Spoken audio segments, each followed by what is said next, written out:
అగ్ని వెలుగుతోందనుకోండి, అందులో మీరు నెయ్యి పోస్తున్నారనుకోండి, ఆ అగ్ని ఇంకా ఇంకా పెరుగుతుంది. అదే వెలుగుతున్న అగ్నిహోత్రంలో మీరు నీళ్లు పోశారనుకోండి, అగ్నిహోత్రం చల్లారిపోతుంది. అట్లాగే దీప్తమగ్ని వివాంభస అంటారు. అగ్నిహోత్రంలో నీళ్లు పోసి చల్లార్చినట్టు కోపం వచ్చినప్పుడు ఎవరి మీద కోపం వచ్చిందో వాళ్ళ మంచిని జ్ఞాపకం చేసుకోండి. ఆయన ఎన్ని మంచి పనులు చేశాడు, ఎన్ని ఉపకారాలు చేశాడు, ఎంత ప్రేమగా ఉన్నాడు ఒకప్పుడు, మనం ఎందుకు అంత కోపం పెట్టుకోవాల్సిన అవసరం ఏముంది అని ప్రేమ స్వభావంతో విచారణ చేస్తే నీరు పడ్డప్పుడు అగ్నిహోత్రం ఎలా చల్లారిపోతుందో అట్లా కోపం చల్లారిపోతుంది.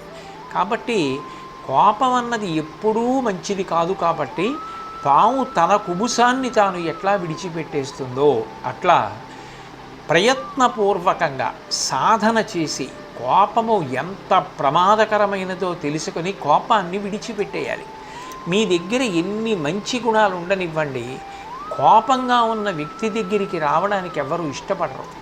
ఆయన చాలా కోపస్వభావుడండి, ఎప్పుడు ఎట్లా ఉంటాడో తెలియదు, కోపం వచ్చిందంటే చాలా గట్టిగా అరుస్తాడు, ఆయన ఇప్పుడు ఇలా గట్టిగా అరవడమా, ఇంత అవమానకరంగా మాట్లాడడమా అని కూడా ఆలోచించడు అని ఆయన దగ్గరికి వెళ్ళడానికి భయపడతారు. పాము పడగ మీద ఎంత గొప్ప మణి ఉన్నా ఎవ్వరూ ఆ మణి తీసుకోవడానికి ఇష్టపడరు, ఎందుకంటే అది పాము పడగ మీద ఉంది. ఎన్ని గొప్ప గుణాలున్నా కోపం ఉన్న వ్యక్తి దగ్గరికి వెళ్ళడానికి ఎవ్వరూ ఇష్టపడరు.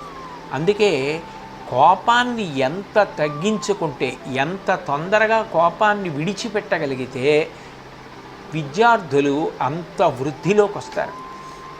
మీరు చదువుతో పాటుగా తప్పకుండా నేర్చుకోవలసినటువంటి లక్షణం కోపాన్ని విడిచిపెట్టడం.